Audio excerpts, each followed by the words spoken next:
Coming to the Japan Mobility Show 2025 and not talking about two-wheelers will be a bit of a crime. But Japanese manufacturers ने इतनी limelight नहीं ली है जितना कि German automaker BMW ने यहाँ limelight steal कर रखी है with the BMW M1000 RR. चलिए जल्दी से नज़र डालते हैं कि ऐसा क्यों है.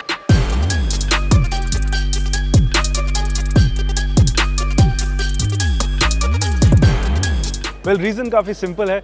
ऐसा इसलिए है क्योंकि परहैप्स ये यहाँ की इस पूरे मोबिलिटी शो की सबसे फास्टेस्ट मोटरसाइकिल यहाँ पर हमें देखने को मिल रही है. M1000 RR आपको आइडिया देते हैं क्यों पूरी दुनिया में one of the fastest bikes में मानी जाती है. 218 हॉर्स पावर ये मोटरसाइकिल प्रोड्यूस करती है from its 1 litre engine and this motorcycle weighs 194 kgs. So you get the idea.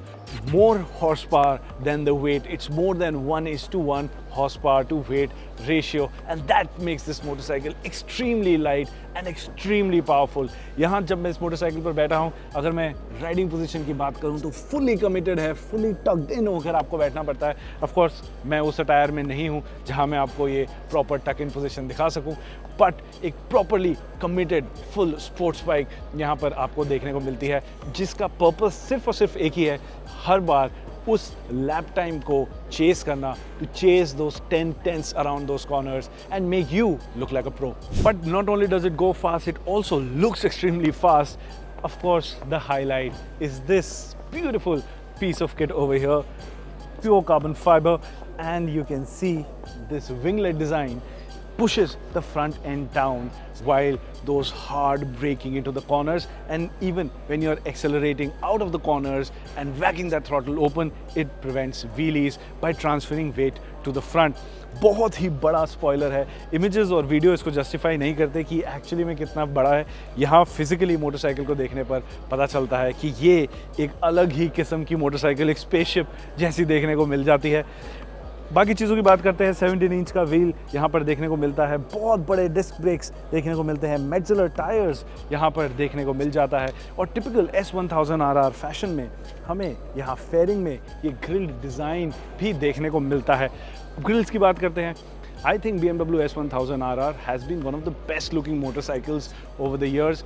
Of course, its iconic odd-eyed design, uneven headlights is what made it stand out. आज के time पे इसका face symmetrical देखने को मिलता है. तो क्या आपको ये डिज़ाइन अच्छा लगता है या फिर वो एसिमेट्रिकल डिज़ाइन ही आपको पसंद है? वेल, जो भी आपका आंसर हो. अगर आप ग्रिल्स के शौकीन थे तो आपको फेयरिंग में आज भी ग्रिल देखने को मिल जाता है. टैंक पर आप देख सकते हैं और ज़्यादा कार्बन फाइबर देखने को मिलता है. मेरे को काफ़ी अच्छे लगे ये छोटे छोटे वेंट्स जो यहाँ पर देखने को मिल जाते हैं. रेस एग्जॉस्ट भी देखने को मिलता है. यहाँ हम ये मोटरसाइकिल स्टार्ट नहीं कर सकते for obvious reasons, but trust me, ये एक लाउड पीस ऑफ मशीन होने वाली है.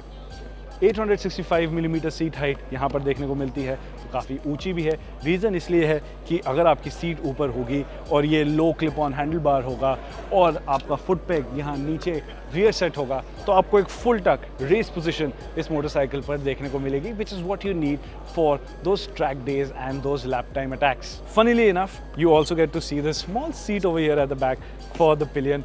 But if you're riding a bike like this, don't get a pillion along with you. Spare them the trouble. This is not a two-seater kind of a motorcycle. Technically it is, but not best for pillions. Let's talk about the handlebar. Again, low set clip-ons, really tucked in, aggressive. But here's the cool thing about the M1000 RR. It's a full track bike, right? But you still get to see heated grips on a motorcycle like this as well, which is again just crazy. सिर्फ और सिर्फ BMW ही है जो ऐसी performance segment में भी heated grips आपको देता है ताकि आपकी क्रूजिंग और वो लॉन्ग डिस्टेंस टूरिंग में आपको आराम मिल सके. Last but not the least, fully adjustable suspension आपको यहाँ देखने को मिलता है, फुल्ली डिजिटल इंस्ट्रूमेंट क्लस्टर देखने को मिलता है. ऑब्वियसली चाबी हमारे पास नहीं है वरना मैं आपको ये ऑन करके दिखाता, but fully digital instrument cluster भी है और ये बबल शेप वाइजर भी यहाँ देखने को मिलता है for good wind deflection. All in all काफ़ी कुछ है इस मोटरसाइकिल में बात करने के लिए. हम पूरा दिन स्पेंड कर सकते हैं क्योंकि इसमें इतनी सटीक लेवल की इंजीनियरिंग गई है. So much work has gone into making this motorcycle what it is. So it's no wonder that it is one of the most iconic motorcycles on display here at the Japan mobility show.